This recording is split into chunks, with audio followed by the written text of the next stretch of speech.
श्रीमद् भागवतम चतुर्थ स्कंद 26, 27, 28वां अध्याय। 26वां अध्याय। राजा पुरंजन का शिकार खेलने में वन में जाना और रानी का कुपित होना। नारद जी कहते हैं, राजन, एक दिन राजा पुरंजन अपना विशाल धनुष, सोने का कवच और अक्षय तर्कस धारण कर अपने 11वें सेनापति के साथ 5 घोड़े के शीघ्रगामी रथ में बैठकर पंचप्रस्थ नाम के वन में गया। उस रथ में 2 ईशादंड तथा बब, 2 पहिए, 1 धुरी, 3 ध्वजदंड, 5 डोरियां, 1 लगाम, 1 सारथी, 1 बैठने का स्थान, 2 जुए, 5 आयुध और 7 आभरण थे। यह 5 प्रकार की चालों से चलता था तथा उसका साजबाज सब सुनहरा था। यद्यपि राजा के लिए अपनी प्रिया के क्षण भर भी छोड़ना कठिन था, किंतु उस दिन उसे शिकार का ऐसा शौक लगा कि उसकी भी परवाह न कर वह बड़े गर्व से धनुष बाण चढ़ाकर आखेट करने लगा। इस समय आसुरी वृत्ति बढ़ जाने से उसका चित्त बड़ा कठोर और दयाशून्य हो गया था। इससे उसने अपने तीखे बाणों से बहुत से निर्दोष जंगली जानवरों का वध कर डाला, जिसकी मांस में अत्यंत आसक्ति हो। यह राजा केवल शस्त्र प्रदर्शित कर्म के लिए वन में जाकर आवश्यकता अनुसार अनिषिद्ध पशुओं का वध करे, व्यर्थ पशु हिंसा न करे। शास्त्र इस प्रकार उस श्रृंखल वृत्ति को नियंत्रित करता है। राजन, जो विद्वान इस प्रकार शास्त्र निहित कर्मों का आचरण करता है, वह उस कर्मानुष्ठान से प्राप्त हुए ज्ञान के कारणभूत कर्मों से लिप्त नहीं होता। नहीं तो मनमाना कर्म करने से मनुष्य अभिमान के वशीभूत होकर कर्म में बंध जाता है तथा गुण प्रवाह रूप संसार चक्र में पड़कर विवेक बुद्धि के नष्ट हो जाने से अधम जोनि में जन्म लेता है।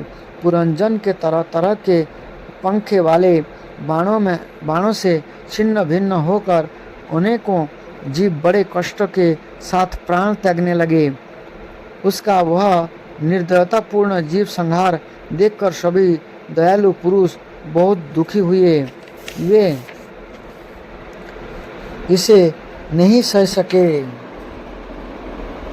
इस प्रकार यहाँ खरगोश, सुअर, भैंस, नीलगाय, कृष्ण मृग, शाही तथा और भी बहुत से मेध पशुओं का वध करते करते राजा पुरंजन बहुत थक गया। तब यह भूख प्यास से अत्यंत शिथिल हो वन से लौटकर राजमहल में आया। वहाँ उसने यथायोग्य रीति से स्नान और भोजन से निवृत्त हो कुछ विश्राम करके थकान दूर की। फिर गंध, चंदन और माला आदि से सुसज्जित हो सब अंग में सुंदर सुंदर आभूषण पहने। तब उसे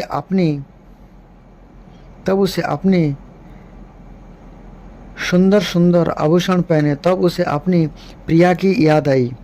यह भोजन आदि से तृप्त हृदय में आनंदित, मत से उन्मत्त और काम से व्यथित होकर अपनी सुंदरी भार्या को ढूंढने लगा, किंतु उसे वह कहीं भी दिखाई ना दी।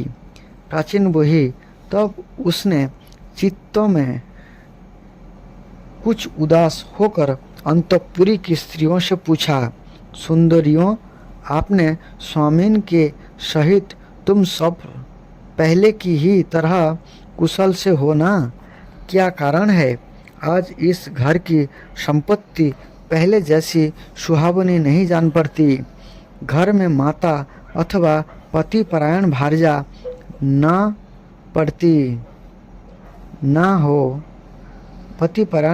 ना हो तो यह घर बिना पाइयों के रथ के समान हो जाती है।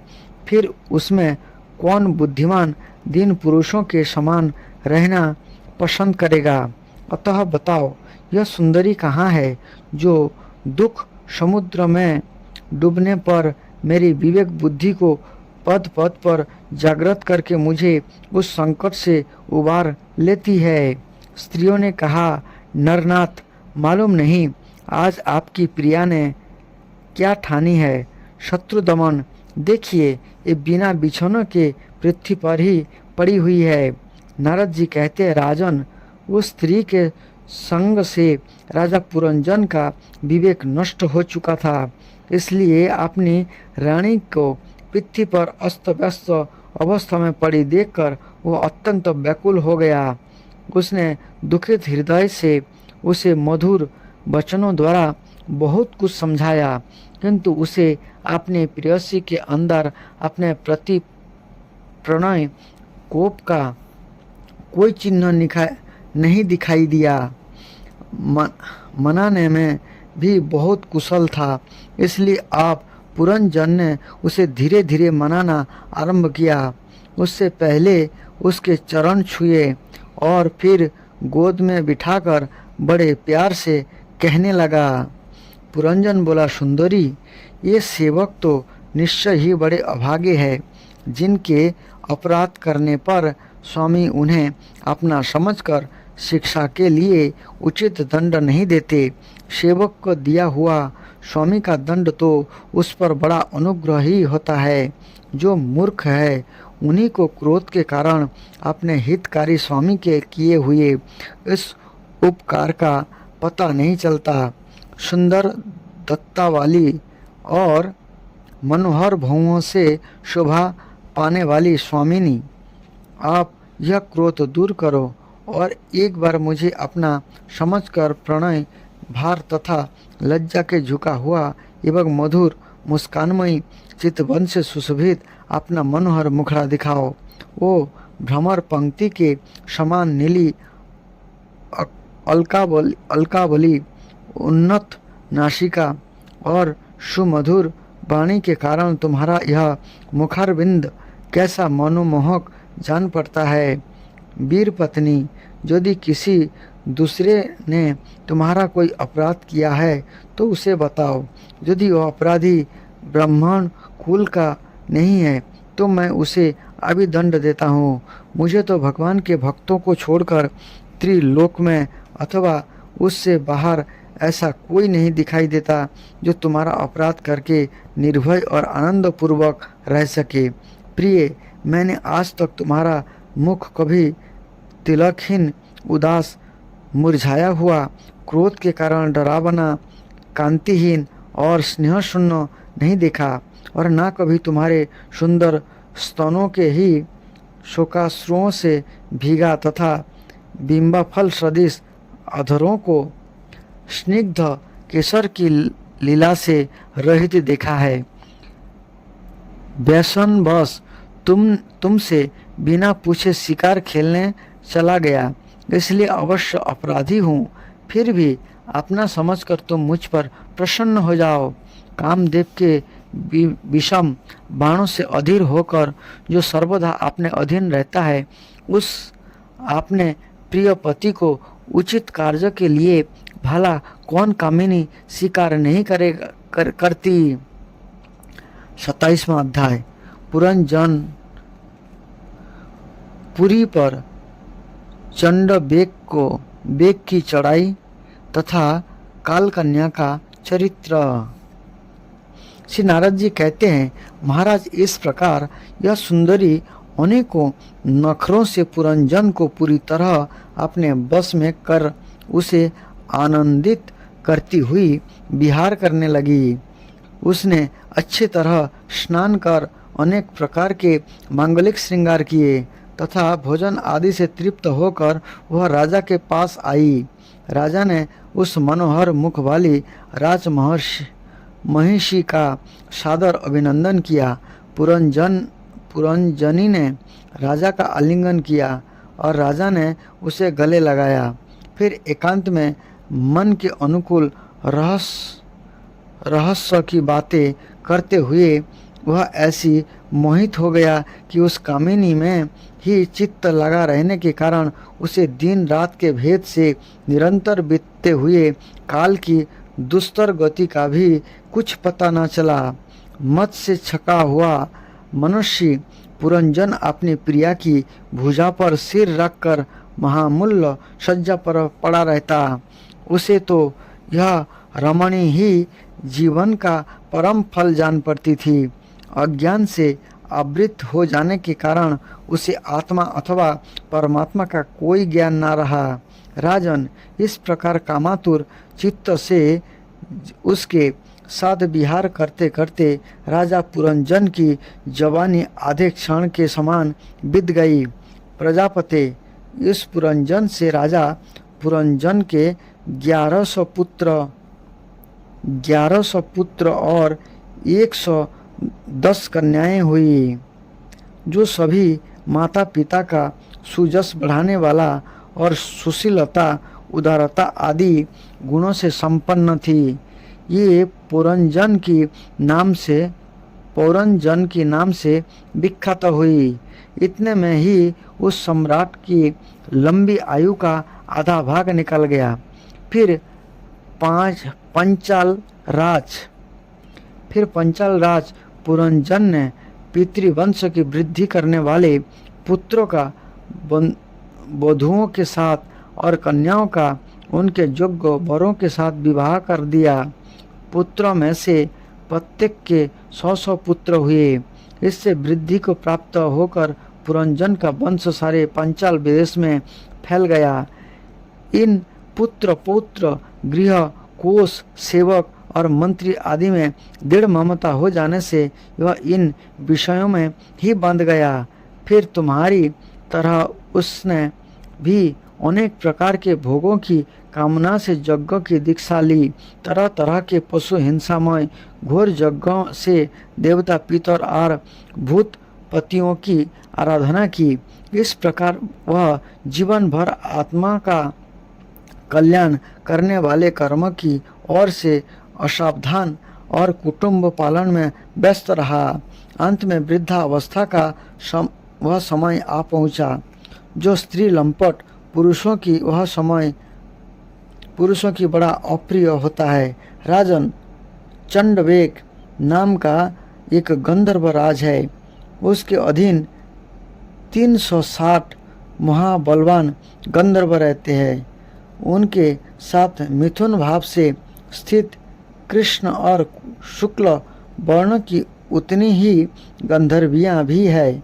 ये बारी बारी से चक्कर लगाकर भोग विलास की सामग्रियों से भरी पूरी नगरी को लूटती रहती है। गंधर्वराज चंडवेग के उन अनुचरों ने जब राजा पुरंजन का नगर लूटना आरंभ किया, तब उन्हें 5 फनों के सर्प प्रजागर ने रोका। यह पुरंजन की चौकसी करने वाला महाबलवान सर्प 100 वर्षों तक अकेला ही उन 720 गंधर्वियों से युद्ध करता रहा। बहुत से वीरों के साथ अकेले ही युद्ध करने के कारण आपने एकमात्र संबंधी प्रजागर को बलहीन हुआ देख राजा पुरंजन को अपने राष्ट्र और नगर में रहने वाले अन्य बांधवों के सहित बड़ी चिंता हुई। यह इतने दिनों तक पंचाल देश के उस नगर में अपने दूतों द्वारा लाए हुए कौर को लेकर विषय भोग में मस्त रहता था। स्त्री के वशीभूत रहने के कारण इस अवश्यंभावी भय का उसे पता ही न चला। भविष्यमान, इन्हीं दिनों काल की एक कन्या वर की खोज में त्रिलोक में भटकती रही, फिर भी उसे किसी ने स्वीकार नहीं किया। यह काल कन्या जरा बड़ी भाग्यहीना थी, इसलिए लोग इसे दुर्भागा कहते थे। एक बार राजर्षि पुरु ने पिता को अपना यौवन देने के लिए अपनी ही इच्छा से उसे वर लिया था। इससे प्रसन्न होकर उसने उन्हें राज्य प्राप्ति का वर दिया था। एक दिन मैं ब्रह्मलोक से पृथ्वी पर आया तो यह घूमती घूमती मुझे भी मिल गई। तब मुझे नैष्ठिक ब्रह्मचारी जानकर भी कामातुरा होने के कारण उसने वरना चाहा। मैंने उसकी प्रार्थना स्वीकार नहीं की। इस पर उसने अत्यंत कुपित होकर मुझे यह दुस्सह श्राप दिया कि तुमने मेरी प्रार्थना स्वीकार नहीं की, अतः तुम एक स्थान पर अधिक देर तक ना ठहर सकोगे। तब मेरी ओर से निराश होकर उस कन्या ने मेरी सम्मति से जवनराज भय के पास जाकर उसका पति रूप से वरण किया और कहा, वीरवर, आप जौवनों के श्रेष्ठ है। मैं आपसे प्रेम करती हूँ और पति बनाना चाहती हूँ। आपके प्रति किया हुआ जीवों का संकल्प कभी विफल नहीं होता। जो मनुष्य लोक अथवा शास्त्र की दृष्टि से देने योग्य वस्तु का दान नहीं करता और जो शास्त्र दृष्टि से अधिकारी होकर भी ऐसा दान नहीं लेता, ये दोनों ही दुराग्राही और मूढ़ है। अतएव शोचनीय है। भद्र, इस समय में आपकी सेवा में उपस्थित हुई हूँ। आप मुझे स्वीकार करके अनुग्रहित कीजिए। पुरुषों का सबसे बड़ा धर्म दीनों पर दया करना ही है। काल कन्या की बात सुनकर जवनराज ने विधाता का एक गुप्त कार्य करने की इच्छा से मुस्कुराते हुए उससे कहा, मैंने जोग दृष्टि से देखकर तेरे लिए एक पति निश्चय किया है। तू सबका अनिष्ट करने वाली है, इसलिए किसी को भी अच्छी नहीं लगती और उसी से लोग तुझे स्वीकार नहीं करते। अतः इस कर्मजनित लोक को तू अलक्षित होकर बलात् भोग। तू मेरी सेना लेकर जा। इसकी सहायता से तू सारी प्रजा का नाश करने में समर्थ होगी। कोई भी तेरा सामना ना कर सकेगा। यह प्रजार नाम का मेरा भाई है और तू मेरी बहन बन जा। तुम दोनों के साथ मैं अव्यक्त गति से भयंकर सेना लेकर सारे लोगों को विचरूंगा। 28वां अध्याय। पुरंजन की स्त्री योनि की प्राप्ति। पुरंजन को स्त्री योनि की प्राप्ति और अभिज्ञात के उपदेश से उसका मुक्त होना। श्री नारद जी कहते, राजन, फिर भय नामक जवनराज के आज्ञाकारी सैनिक प्रजार और काल कन्या के साथ इस पृथ्वी तल पर सर्वत्र विचरने लगे। एक बार उन्होंने बड़े वेग से बूढ़े सांप से सुरक्षित और संसार की सब प्रजा की सुख सामग्री से संपन्न पुरंजन को घेर लिया। तब जिसके चंगुल में फंसकर पुरुष शीघ्र ही निस्सार हो जाता है, वो काल कन्या बलात् उस पुरी की प्रजा को भोगने लगी। उस समय ये जवान भी काल कन्या के द्वारा भोगी जाती हुई उस पुरी में चारों ओर से भिन्न भिन्न द्वारों से घूमकर उसका विध्वंस करने लगे।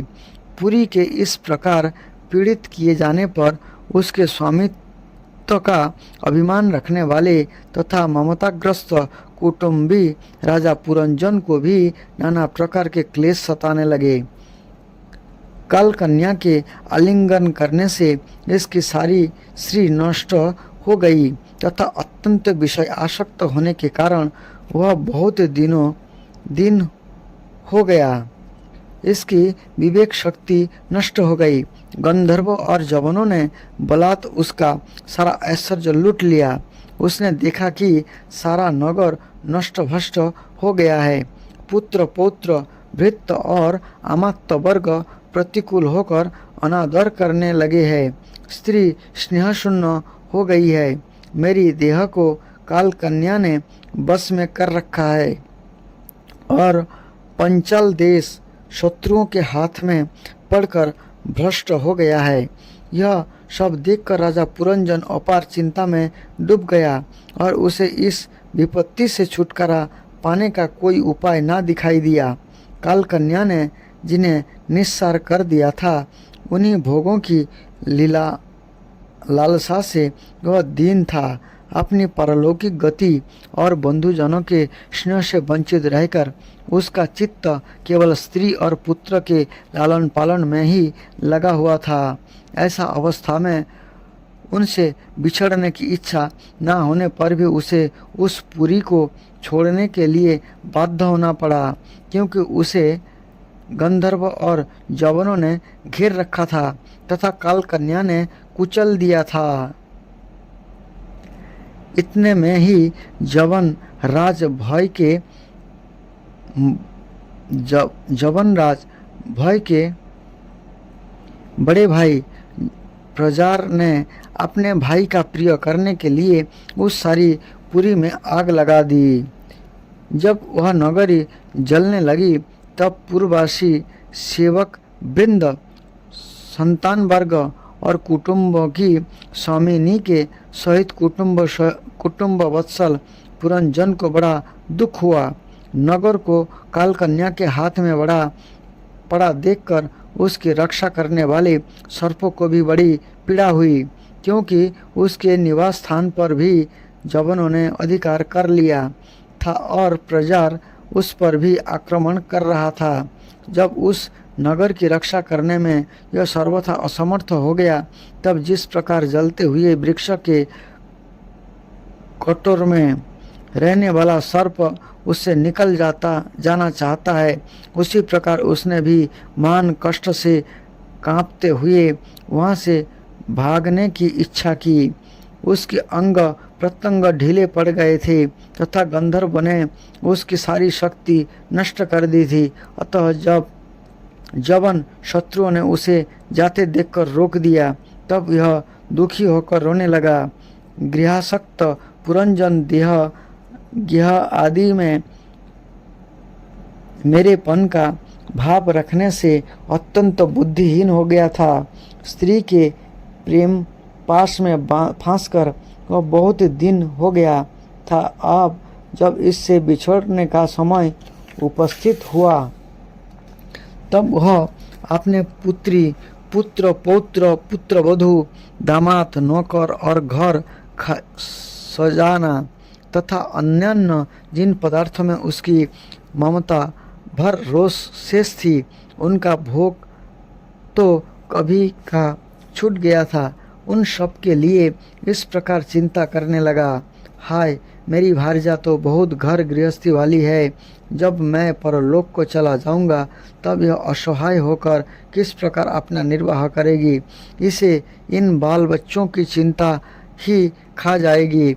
यह मेरे भोजन किए बिना भोजन नहीं करती थी और स्नान किए बिना स्नान नहीं करती थी। सदा मेरी ही सेवा में तत्पर रहती थी। मैं कभी रूठ जाता तो यह बड़ी भयभीत हो जाती थी और छिड़कने लगता तो डर के मारे चुप रह जाती थी। मुझसे कोई भूल हो जाती तो वह मुझे सचेत कर देती थी। मुझ में इसका इतना अधिक स्नेह है कि यदि मैं कभी परदेश चला जाता था तो यह विरह व्यथा से सूख कर कांटा हो जाती थी। यह वीर माता है, तो भी मेरे पीछे क्या यह गृहस्थ आश्रम का व्यवहार चला सकेगी। मेरे चले जाने पर एकमात्र मेरे ही सहारे रहने वाले ये पुत्र और पौत्र भी कैसे जीवन धारण करेंगे। ये तो बीच समुद्र में नाव टूट जाने से व्याकुल हुए यात्रियों के समान बिल बिलाने लगेंगे। यद्यपि ज्ञान दृष्टि से उसे शोक करना उचित न था, फिर भी अज्ञानवश राजा पुरंजन इस प्रकार दीन बुद्धि से अपने स्त्री पुत्र आदि के लिए शोकाकुल हो रहा था। इसी समय उसे पकड़ने के लिए यहाँ भयानक जवनराज आ धमका। जब जवन लोग उसे पशु के समान बांधकर अपने स्थान को ले चले, तब उसके अनुचरगण अत्यंत आतुर और शोकाकुल होकर उसके साथ हो लिए। जवानों द्वारा रोका हुआ सर्प भी उस पुरी को छोड़कर इन सब के साथ ही चल दिया। उसके जाते ही सारा नगर छिन्न भिन्न होकर अपने कारणों में लीन हो गया। इस प्रकार महाबली जवनराज के बलपूर्वक खींचने पर भी राजा पुरंजन ने अज्ञानवश अपने हितोषी एवं पुराने मित्र अज्ञानता का स्मरण नहीं किया, अभिज्ञात का स्मरण नहीं किया। उस निर्दय राजा ने जिन यज्ञ पशुओं को बलि दी थी, ये उसकी दी हुई पीड़ा के याद करके उसे क्रोधपूर्वक कुठार से काटने लगे। यह वर्षों तक विवेकहीन अवस्था में अपार अंधकार में पड़ा निरंतर कष्ट भोगता रहा। स्त्री की आसक्ति से उसकी वह दुर्गति हुई थी। अंत समय में भी पुरंजन को उसी का चिंतन बना हुआ था, इसलिए दूसरे जन्म में वह नृपश्रेष्ठ विदर्भराज के यहाँ सुंदरी कन्या होकर उत्पन्न हुआ। यह वह विदर्भी नंदिनी विवाह योग्य हुई। तब विदर्भराज ने घोषित कर दिया कि इसे सर्वश्रेष्ठ पराक्रमी वीर ही वहा सकेगा। तब शत्रुओं के नगरों को जीतने वाले पांड्य नरेश महाराज मलयध्वज ने समर भूमि में समस्त राजाओं को जीतकर उसके साथ विवाह किया। उससे महाराज मलयध्वज ने एक श्यामलोचना कन्या और उससे छोटे 7 पुत्र उत्पन्न किए, जो आगे चलकर द्रविड़ देश के 7 राजा हुए। राजन, फिर उनमें से प्रत्येक पुत्र के बहुत बहुत पुत्र उत्पन्न हुए, जिनके वंशधर इस पृथ्वी को मनमंतर के अंतर तक तथा उससे बाद भी भोगेंगे। राजा मलयध्वज की पत्नी पहली पुत्री बड़ी व्रतशिला थी। उसके साथ अगस्त ऋषि का विवाह हुआ। उनसे दृढ़च्युत नाम का पुत्र हुआ और दृढ़च्युत के युद्धवाह हुआ। अंत में राजर्षि मलयध्वज पृथ्वी को पुत्र में बांटकर भगवान श्री कृष्ण की आराधना करने की इच्छा से मलय पर्वत पर चले गए। उस समय चंद्रिका जिस प्रकार चंद्र देवता का अनुसरण करती है, इसी प्रकार मतलोचना वेदभा ने अपने घर, पुत्र और समस्त भोगों को तिलांजलि दे पांड्य नरेश का अनुगमन किया। यहाँ चंद्रवसा, ताम्रपर्णी और बटोत्का नाम की 3 नदियाँ थीं। उनके पवित्र जल में स्नान करके ये प्रतिदिन अपने शरीर और अंतःकरण को निर्मल करती थी। यहाँ रहकर उन्होंने कंद, बीज, मूल, फल, पुष्प, पत्ते, तृण और जल से ही निर्वाह करते हुए बड़ा कठोर तप किया। इससे धीरे धीरे उनका शरीर बहुत सूख गया। महाराज मलयध्वज ने सर्वत्र समदृष्टि रखकर शीत उष्ण, वर्षा, वायु, भूख प्यास, प्रिय अप्रिय और सुख दुख आदि सभी द्वंद्वों को जीत लिया। तप और उपासना से वासनाओं को निर्मूल कर तथा जम नियम आदि के द्वारा इंद्रिय, प्राण और मन को बस में करके ये आत्मा में ब्रह्म भावना करने लगे। इस प्रकार 100 दिव्य वर्षों तक स्थानों के समान निश्चल भाव से एक ही स्थान पर बैठे रहे। भगवान वासुदेव में सुदृढ़ प्रेम हो जाने के कारण इतने समय तक उन्हें शरीर आदि का भी भान ना हुआ। राजन, गुरु स्वरूप साक्षात श्री हरि के उपदेश किए हुए तथा अपने अंतःकरण में सब और स्फुरित होने वाले विशुद्ध विज्ञान दीपक से उन्होंने देखा कि अंतःकरण की वृत्ति का प्रकाशक आत्मा स्वप्नावस्थित अवस्था की भांति देहादि समस्त उपाधियों में व्याप्त तथा उनसे पृथक भी है, ऐसा अनुभव करके ये सब और से उदासीन हो गए। फिर अपने आत्मा को परब्रह्म में और परब्रह्म को आत्मा में अभिन्न रूप से देखा और अंत में इस अभेद चिंतन को भी त्याग कर सर्वथा शांत हो गए। राजन, इस समय पतिपरायण विदर्भी सब प्रकार के भोगों को त्याग कर अपने परम धर्मज्ञ पति मलयध्वज की सेवा बड़े प्रेम से करती थी। यह वीर वस्त्र धारण किए रहती। व्रत उपवास आदि के कारण उसका शरीर अत्यंत कृश हो गया था। उसके सिर के बाल आपस में उलझे जाने के कारण उनमें लटें पड़ गई थी। उस समय अपने पतिदेव के पास यह अंगार भाव को प्राप्त धूमर हित अग्नि के समीप अग्नि की शांत शिखा के समान सुशोभित हो रही थी। उसके पति परलोकवासी हो चुके थे, परंतु पूर्ववत स्थिर आसन से विराजमान थे। इस रहस्य को न जानने के कारण यह अनेक उनके पास जाकर उनकी पूर्ववत सेवा करने लगी। चरण सेवा करते समय जब उसे अपने पति के चरण में गर्मी बिल्कुल नहीं मालूम हुई, तब तो वह झुंड से बिछड़ी हुई मृग के समान चित्त में अत्यंत व्याकुल हो गई। यह बिहड़ वन में अपने को अकेली और दीन अवस्था में देखकर वह बड़ी शोकाकुल हुई और आंसुओं की धाराओं से स्तनों को भिगाती हुई बड़े जोर जोर से रोने लगी। यह बोली, राजर्षे उठिए उठिए, समुद्र में घिरी हुई यह वसुंधरा लुटेरों और धार्मिक राजाओं से भयभीत हो रही है। आप इसकी रक्षा कीजिए।